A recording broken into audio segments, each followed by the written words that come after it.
Hi friend, मैं विश्वास commerce गुरु channel पे फिर से आपका स्वागत करता हूँ। आज अपना टॉपिक है 12th क्लास के लिए। ठीक है, कंपनी इशू ऑफ शेयर का टॉपिक है। इसमें कंपनी से रिलेटेड अपन आज थ्योरी पढ़ेंगे। देखो क्या क्या है। सबसे पहले बात करते हैं कंपनी इशू ऑफ शेयर। इसकी डेफिनेशन दे रखी है एक तो प्रोफेसर हेनी। ठीक, प्रोफेसर हेनी से पहले अपन डेफिनेशन पढ़ते हैं कि जो एक्ट ने डेफिनेशन दे रखी है वो क्या दी हुई है। देखो कि एक्ट ने क्या डेफिनेशन दे रखी है। देखो आपकी आवाज ही नहीं है।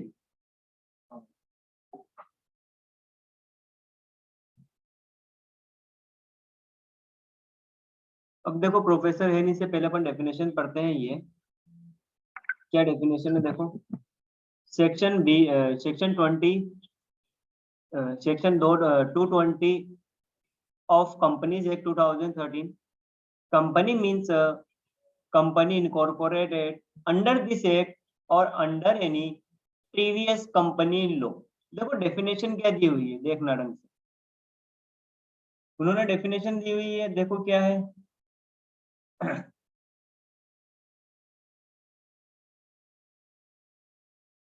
डेफिनेशन क्या दी है देखो, समझना। सेक्शन है 220। देखो अपन कंपनी पढ़ रहे हैं तो ध्यान रहे अपन बात कर रहे हैं कंपनी एक्ट 2013 की। ठीक है, इसका एक सेक्शन दिया हुआ है कंपनी एक्ट 2013 का 220, जिसमें दिया हुआ है कंपनी की डेफिनेशन। कंपनी जो इनकॉर्पोरेट बोले तो रजिस्टर्ड हुई है अंडर अपने 2013 में, या फिर एनी प्रीवियस एक्ट जैसे 1956 था पहले। कंपनी एक्ट 1956 था पहले, या तो वो कहाँ पे रजिस्टर्ड हुआ हो, कंपनी एक्ट 2013 में रजिस्टर्ड हुआ हो, या फिर कंपनी एक्ट 1956 में हुआ हो। ठीक, साथ ही देखो फिर इसके आगे की बात करते हैं अपन क्या है। ये तो दो बीच में डेफिनेशन दी हुई है, तो इसकी कोई इतनी डेफिनेशन नहीं दी हुई है इसमें। तो देखो इसकी एक और डेफिनेशन दे रखी है अपने प्रोफेसर हेनी ने। प्रोफेसर हेनी ने बोला है कि a company is an artificial person.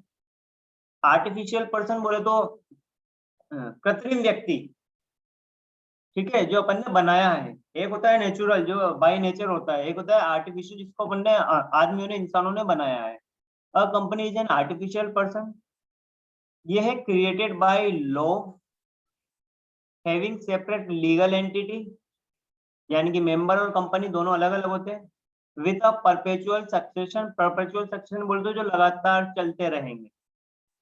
कोई मेंबर की डेथ हो जाती है तो उससे कंपनी बंद नहीं होगी, कोई दूसरा मेंबर आ जाएगा उसकी जगह। ठीक है, एंड अ कॉमन सील, साथ ही उसकी एक कॉमन सील रहेगी।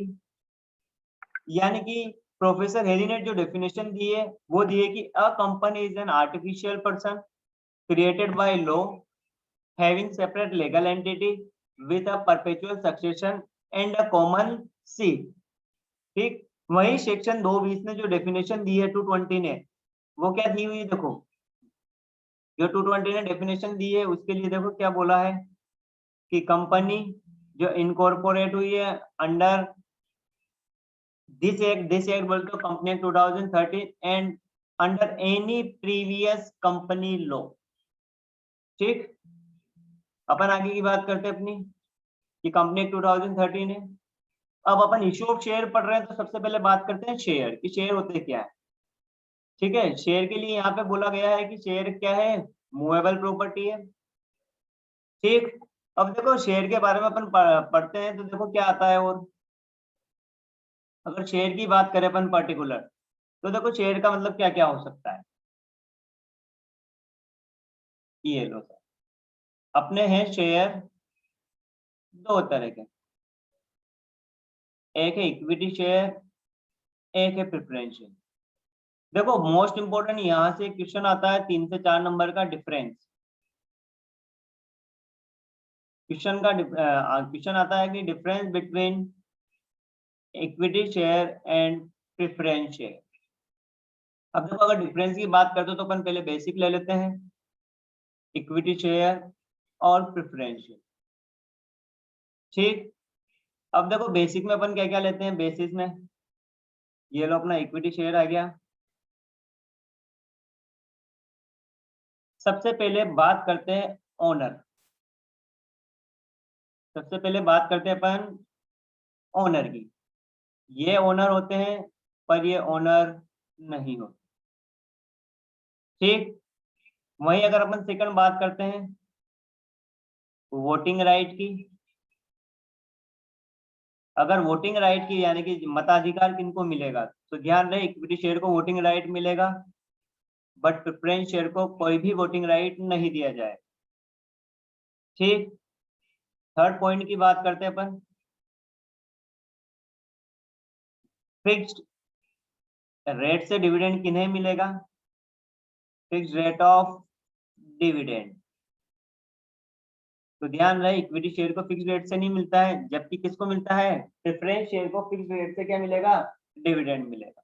ध्यान रहे देखो प्रेफरेंस शेयर में और इक्विटी शेयर में डिफरेंस में मेन ध्यान रखना है कि क्या है बेटा, प्रेफरेंस शेयर के आगे एक रेट लिखी होती है, जैसे लिखा हुआ है 10% प्रेफरेंस शेयर कैपिटल। तो जो ये रेट लिखी हुई है आगे, ये है डिविडेंड की रेट। काय की रेट है ये है अपने डिविडेंड की रेट। डिविडेंड का मतलब होता है पार्ट ऑफ अ प्रॉफिट, लाभांश, लाभ का एक अंश, छोटा सा टुकड़ा, उसे बोलते हैं अपन डिविडेंड। तो ये जो आगे रेट लिखी रहती है डिविडेंड रेट लिखी रहती है प्रेफरेंस शेयर के आगे, ध्यान रहे। वहीं अगर बात करें अपन, अगर डिबेंचर जैसे लिखा हुआ है 10% डिबेंचर या फिर लोन लिखा हुआ है, तो बेटा ये रेट होती है यहाँ पे इंटरेस्ट की रेट, क्योंकि लोन लेते तो अपन एक ब्याज देते हैं, डिबेंचर भी एक क्या है अपना लोन है, कैपिटल नहीं है। अपन पढ़ेंगे भी इशू डिबेंचर में इसको। ठीक है, तो मेन पहले अपने तीन डिफरेंस हो गए कि ओनर इक्विटी शेयर होता है, प्रेफरेंस शेयर ओनर नहीं होता है, वोटिंग राइट है, इक्विटी शेयर को मिलता है, प्रेफरेंस शेयर को कोई वोटिंग राइट नहीं मिलेगा। साथ ही फिक्स्ड रेट ऑफ डिविडेंड मिलती है अपने को, प्रेफरेंस शेयर को इक्विटी शेयर को कोई भी फिक्स रेट से डिविडेंड नहीं मिलता है। ठीक, अगर आगे बात करें अपन, आगे की देखो क्या बात है, वही अपना बेसिक लेते हैं, बेस हो गया, इक्विटी शेयर हो गया और फिर प्रेफरेंस शेयर हो गया। देखो पहले तीन तो वहां हो गए थे, अब अपन बात करते हैं चौथे की। चौथे में क्या बोला गया है, साथ ही प्रायोरिटी फॉर डिविडेंड, यानी कि सबसे पहले प्रायोरिटी में डिविडेंड किसको देंगे, तो सबसे पहले अपन डिविडेंड देंगे प्रेफरेंस शेयर को, और उसके बाद हम देंगे डिविडेंड इक्विटी शेयर को। देखो क्योंकि इक्विटी शेयर अपने एक ओनर होते हैं और ओनर को लास्ट में जो पैसा बच जाता है वो मिलेगा। तो सबसे पहले अपन प्रेफरेंस शेयर को डिविडेंड देंगे, उसके बाद देंगे अपन इक्विटी शेयर को डिविडेंड। फिर बात करते हैं कि eight the time of winding up, winding up यानी कंपनी जब बंद हो रही है, तो जो कैपिटल लगाई है, जो रिटर्न होगी कैपिटल, रिटर्न ऑफ कैपिटल, तो ध्यान रहे सबसे पहले कैपिटल रिटर्न होगी प्रेफरेंस शेयर को और उसके बाद होगी इक्विटी शेयर। ठीक है, यानी कि अगर अपन बात करें अपने क्या क्या पढ़ा है आज का, तो देखो शेयर दो होते हैं, एक होता है इक्विटी शेयर, एक होता है प्रेफरेंस शेयर। ठीक है, बेसिक इक्विटी शेयर और प्रेफरेंस शेयर का यहाँ पे दिया हुआ है अपने पास। ठीक, कि डिफरेंस में देखो क्या है कि ओनर होते हैं equity share, preference share owner नहीं होते हैं, वोटिंग राइट मिलता है इक्विटी शेयर को, प्रेफरेंस शेयर को कोई भी वोटिंग राइट नहीं मिलेगा। साथ ही फिक्स्ड रेट ऑफ डिविडेंड, साथ ही फिक्स्ड रेट ऑफ डिविडेंड की बात करें तो इक्विटी शेयर को कोई फिक्स रेट से डिविडेंड नहीं मिलता है, जबकि प्रेफरेंस शेयर को फिक्स्ड रेट से डिविडेंड मिलेगा। वहीं अगर अपन आगे की बात करते हैं तो प्रायोरिटी ऑफ डिविडेंड की बात करें तो सबसे पहले प्रेफरेंस शेयर को डिविडेंड दिया जाएगा, उसके बाद इक्विटी शेयर को दिया जाएगा। ठीक, फिर eight the time of winding up जो कैपिटल रिटर्न की जाएगी वो सबसे पहले हम करेंगे प्रेफरेंस शेयर को, उसके बाद करेंगे इक्विटी शेयर को। ठीक, अब बात करते हैं अपन आगे की। अभी अपन ने जो पढ़ा है एक बार देखो उसको क्या क्या पढ़ा है। कि सबसे पहले पढ़ा था शेयर मूवेबल प्रॉपर्टी है, दो शेयर होते हैं, एक इक्विटी शेयर और एक होता है प्रेफरेंस शेयर। इन दोनों में अगर डिफरेंस की बात करें तो rate of dividend preference share में फिक्स होती है, इक्विटी शेयर में फिक्स नहीं होती है। Preferential right for payment of dividend, सबसे पहले डिविडेंड मिलेगा प्रेफरेंस शेयर को और उसके बाद मिलेगा इक्विटी शेयर को। वोटिंग राइट यहाँ पे इक्विटी शेयर को मिलेगा, जबकि प्रेफरेंस शेयर को कोई भी वोटिंग राइट नहीं मिलेगा। ओनर यहाँ पे इक्विटी शेयर ओनर होते हैं और प्रेफरेंस शेयर ओनर नहीं होते हैं। साथ ही preferential right for payment of capital, यहाँ पे लिख लेना at the time of winding up, यहाँ पे लिख लेना 5वें पॉइंट के साथ, ठीक है। तो प्रेफरेंस शेयर को सबसे पहले कैपिटल रिटर्न करेंगे, उसके बाद करेंगे अपन इक्विटी शेयर को, ठीक। अब अपनी बात करते हैं आगे कैरेक्टरिस्टिक्स और फीचर्स की। देखो अब प्रोफेसर हेनी ने जो डेफिनेशन दी थी वो दी थी कि artificial person created by law, ठीक है, having separate legal entity with a perpetual succession and a common seal. तो देखो तीन तो यहाँ से ले लिया अपन, चार ले सकते कि एक ये आर्टिफिशियल पर्सन है, एक पॉइंट ये भी हो सकता है ये रहा, जैसे आर्टिफिशियल और intangible person. Separate legal entity, separate legal entity यहाँ भी है। परपेचुअल सक्सेशन, परपेचुअल सक्सेशन यहाँ भी है। साथ ही कॉमन सील, तो यहाँ भी कॉमन सील। यानी कि अपने चार पॉइंट हो गए कि एक आर्टिफिशियल पर्सन या intangible person, separate legal entity, perpetual succession और कॉमन सील। एक और है अपने को याद रखना है, लिमिटेड लायबिलिटी, ठीक। एक होता है manage by director, board of director elected by share holder. देखो बोर्ड ऑफ डायरेक्टर क्या होता है, कंपनी को जब भी चलाते हैं, अब बहुत सारे शेयर होल्डर होते हैं, बहुत सारे ने इक्विटी शेयर खरीद रखे हैं, तो ऐसा तो नहीं कि सारे ही वहां पे आके क्या करेंगे, ओनर हो गए तो वहां पे उनकी चेयर लगेगी, वही सारा काम देखेंगे। तो ऐसा ये तो पॉसिबल है नहीं, क्योंकि लाखों करोड़ों में क्या होते हैं, शेयर होल्डर होते हैं। तो उन सब में से हम एक 15 जनों को सेलेक्ट करते हैं, ठीक है। ये 15 मैंने ऐसे बोला है कि एक मैक्सिमम नंबर है अपना 15, ठीक है। 15 जनों को हम सेलेक्ट करेंगे ताकि वही क्या करेंगे, पूरे बिजनेस को मैनेज करेंगे, साथ ही पूरी कंपनी को मैनेज करेंगे, जो भी डिसीजन लेंगे अधिकतर वो ही लेंगे, उसे बोलते हैं बोर्ड ऑफ डायरेक्टर, ठीक। अब अपन बात करते हैं टाइप ऑफ प्रेफरेंस शेयर की। देखो टाइप ऑफ प्रेफरेंस शेयर में क्या क्या होता है देखना। अपन बात करते हैं टाइप ऑफ प्रेफरेंस शेयर की। चलिए देखो क्या है, सबसे पहला टाइप है अपना क्यूम्युलेटिव प्रेफरेंस शेयर। अब देखो क्यूमुलेटिव प्रेफरेंस शेयर क्या होता है समझना, कि 2018-19, देखो 18-19 लिखा है, इसका मतलब ये हुआ है कि अपना अकाउंटिंग एरिया फाइनेंशियल ईयर 1 अप्रैल 18 को स्टार्ट है और 31 मार्च 19 को खत्म है। लेकिन अगर मैं यहाँ लिखता सिर्फ 2018 तो ये मेरा कैलेंडर ईयर हो जाता, मतलब 1 जनवरी से स्टार्ट होता और 31 दिसंबर को खत्म हो जाता, ठीक। तो क्यूमुलेटिव हुआ क्या कि 18-19 में कंपनी को प्रॉफिट नहीं हुआ, कंपनी में क्या हुआ, लॉस हुआ है।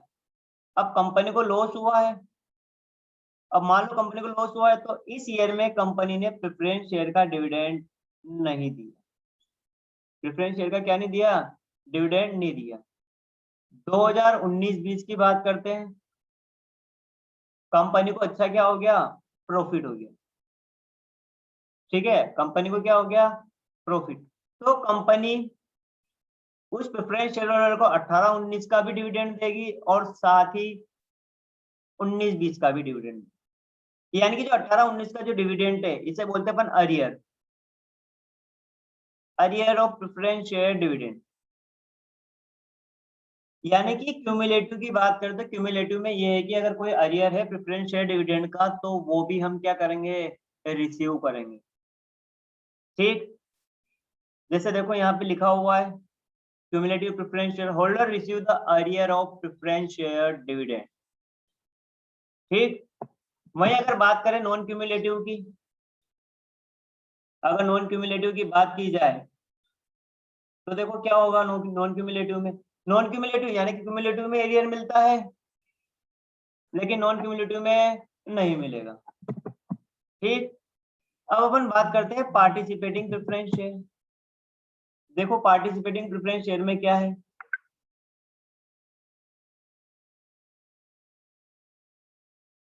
पार्टिसिपेटिंग प्रेफरेंस शेयर,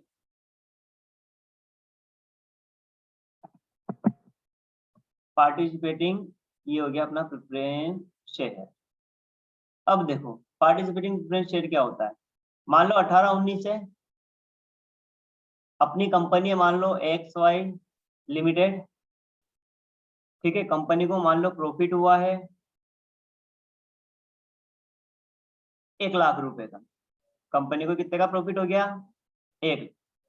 कंपनी ने सबसे पहले प्रेफरेंस शेयर डिविडेंड दे दिया मान लो 20,000 रुपए के का डिविडेंड दे दिया प्रेफरेंस शेयर को, क्योंकि सबसे पहले अपन प्रेफरेंस शेयर को प्रायोरिटी देते हैं। अब बचा 80,000, इसमें से कुछ पैसा हम जनरल रिजर्व में डाल देंगे, ठीक है, और कुछ को हम क्या दे देंगे, इक्विटी शेयर को क्या दे देंगे, डिविडेंड दे देंगे। ठीक है, मान लो यहाँ इक्विटी शेयर को डिविडेंड दे दिया 10,000 रुपए का, अब जो प्रॉफिट बचा 70,000। ये देखो प्रॉफिट है किसका, इक्विटी शेयर का, क्योंकि इक्विटी शेयर ही क्या होते हैं, ओनर होते हैं। लेकिन पार्टिसिपेटिंग प्रेफरेंस शेयर जो है वो इस सरप्लस में भी क्या लेंगे, कुछ प्रतिशत एक हिस्सा लेंगे, कुछ एक परसेंटेज क्या लेंगे, हिस्सा लेंगे, इसलिए इन्हें बोलते हैं पार्टिसिपेटिंग प्रेफरेंस शेयर। देखो लिखा क्या हुआ है, holder participating in surplus, holder काय में पार्टिसिपेट करेंगे, सरप्लस में। वही नॉन पार्टिसिपेटिंग की बात करता हूँ, holder not participating in surplus. अब बात करते हैं अपन रिडीमेबल प्रेफरेंस शेयर की। देखो रिडीमेबल प्रेफरेंस शेयर क्या है, रिडीमेबल प्रेफरेंस शेयर क्या है, देखो अगर रिडीमेबल की बात करें, रिडीमेबल प्रेफरेंस शेयर होते हैं अपने रिडीमेबल, ये प्रेफरेंस शेयर, अगर रिडीमेबल प्रेफरेंस शेयर की बात की जाए तो रिडीमेबल प्रेफरेंस शेयर होते हैं जिनका रिडम्पशन एक स्पेसिफाइड पीरियड के बाद हम कर देंगे। ठीक है, जिनका रिडम्पशन बोले तो होता है बेटा, रिडम्पशन का मतलब होता है रीपेमेंट करना, अपन ने किसी से पैसा उधार लिया था उसको वापस से चुका रहे। और ध्यान रहे रिडम्पशन सिर्फ दो ही जनों का होता है यहाँ पे, एक तो प्रेफरेंस शेयर का होता है, एक डिबेंचर का होता है, इन दो का क्या होता है, रिडम्पशन होता है। वही जो इक्विटी शेयर होता है इनका रिडम्पशन नहीं होता है, इनका होता है बायबैक। ठीक है, बायबैक है अंडर सेक्शन 68, ये कंपनी एक्ट का ही सेक्शन है 2013 का। ठीक, यानी कि रिडीमेबल प्रेफरेंस शेयर हो गया कि जिनका रिडम्पशन होगा किस पीरियड, स्पेसिफाइड पीरियड के अंदर। तो देखो यही लिखा हुआ है, repaid with in specified period. वही बात करते हैं नॉन रिडीमेबल, तो can not repaid before winding up, जिनका पेमेंट वाइंडिंग अप से पहले नहीं होगा, या फिर जिनका रिडम्पशन कब होएगा, 20 साल के बाद, तो उन्हें बोलते हैं नॉन रिडीमेबल प्रेफरेंस शेयर। ठीक, आगे बात करते हैं अपन convertible preference share. Convertible preference share में देखो होता क्या है, कन्वर्टेबल प्रेफरेंस शेयर में अगर बात करें तो देखो कन्वर्टेबल प्रेफरेंस शेयर क्या होते हैं,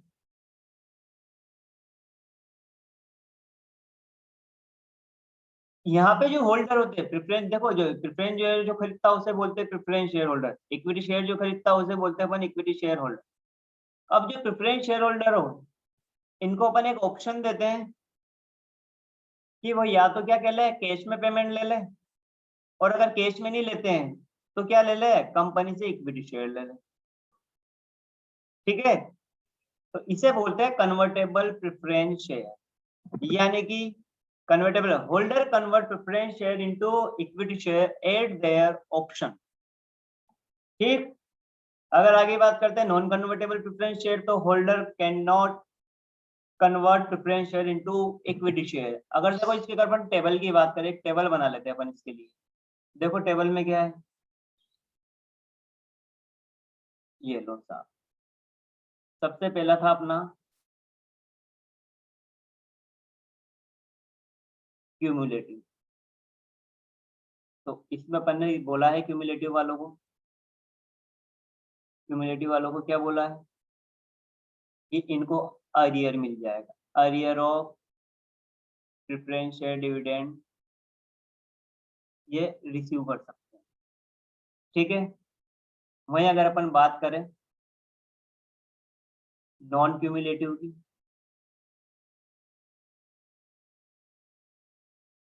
तो नॉन क्यूमुलेटिव में क्या होगा,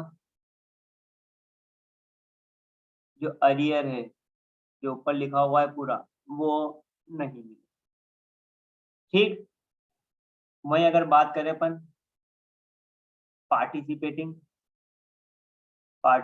प्रेफरेंस शेयर, तो पार्टिसिपेटिंग प्रेफरेंस शेयर में क्या होगा, इसमें प्रेफरेंस शेयर होल्डर को अपन एक राइट देते हैं, क्या करते हैं सरप्लस में भी क्या लेते हैं, हिस्सा लेते हैं। वहीं अगर बात करें अपन चौथा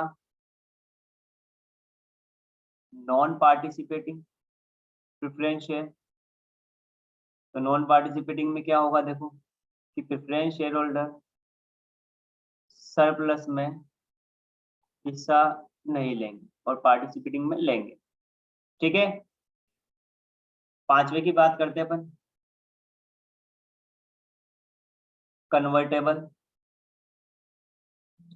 कन्वर्टेबल प्रेफरेंस शेयर में क्या होता है, प्रेफरेंस शेयर होल्डर को अपन क्या देते हैं, प्रेफरेंस शेयर होल्डर को अपन ने ऑप्शन दिया कि वो इक्विटी शेयर को काय में कन्वर्ट करवा ले, सॉरी प्रेफरेंस शेयर को काय में कन्वर्ट करवा ले, इक्विटी शेयर में कर ले। वही बात करते कर अपन छठे की नॉन पार्टिसिपेटिंग, इसमें अपन प्रेफरेंस शेयर होल्डर को ऐसा कोई भी ऑप्शन नहीं देते, यहाँ पे देते हैं। ठीक, वही बात करते हैं अपन सातवें पॉइंट के अपने रिडीमेबल, जिनका एक स्पेसिफाइड पीरियड के बाद क्या हो जाएगा, रिडम्पशन हो जाएगा। स्पेसिफाइड पीरियड में रिपेमेंट रिडम्पशन हो जाएगा, रिपेमेंट हो जाएगा। और एक और आठवां होता है अपना नॉन रिडीमेबल या इरिडीमेबल, नॉन रिडीमेबल या फिर इरिडीमेबल। तो इस केस में क्या होगा, देखो नॉन रिडीमेबल में क्या होगा, जिसका रिपेमेंट वाइंडिंग अप पे होएगा या फिर आफ्टर 20 ईयर होगा, या आफ्टर 20 ईयर याद रखना। ठीक, इसका फोटो ले लेना, स्क्रीनशॉट जो लेना वो ले लेना, बाकी अपना आगे की बात करते हैं। चलिए, यानी कि अपना ये पेज पूरा कंप्लीट हो चुका है। देखो इसमें क्या क्या दिया हुआ था अपन ने, एक बार इसको थोड़ा हटा देता हूँ मैं साइड में। अब देखो सबसे पहले डेफिनेशन की बात करती, प्रोफेसर हेनी ने बोला था company is an artificial person created by law having a separate legal entity with a perpetual succession and a common seat. Company 2013 है। ठीक है, साथ ही 220 में जो डेफिनेशन दे रखी है सेक्शन याद रह जाए तो वो बहुत बढ़िया है। Company mean a company incorporate under this act बोले तो कंपनी एक्ट 2013, और अंडर एनी प्रीवियस एक्ट की बात होती है, तो अपन बात कर रहे हैं अंडर एनी प्रीवियस एक्ट की अगर बात करते हैं तो ये किसकी बात हो रही है यहाँ पे, एनी नहीं चला, चलो कोई दिक्कत नहीं। प्रीवियस एक्ट की बात हो रही तो 1956 की बात हो रही है। साथ ही equity share preference share movable property होती है। इक्विटी शेयर में डिफरेंस था कि रेट ऑफ डिविडेंड और ये सारा, कि rate of dividend equity share में फिक्स नहीं होती है लेकिन प्रेफरेंस शेयर में फिक्स होती है। साथ ही payment of dividend preference share को फर्स्ट प्रायोरिटी पे मिलता है, उसके बाद इक्विटी शेयर को मिलेगा। वोटिंग राइट इक्विटी शेयर को मिलता है, प्रेफरेंस शेयर को नहीं मिलता है। ओनर इक्विटी शेयर होते हैं, प्रेफरेंस शेयर नहीं होते हैं। साथ ही payment of capital at the time of winding up सबसे पहले प्रेफरेंस शेयर को करेंगे, उसके बाद इक्विटी शेयर को करेंगे।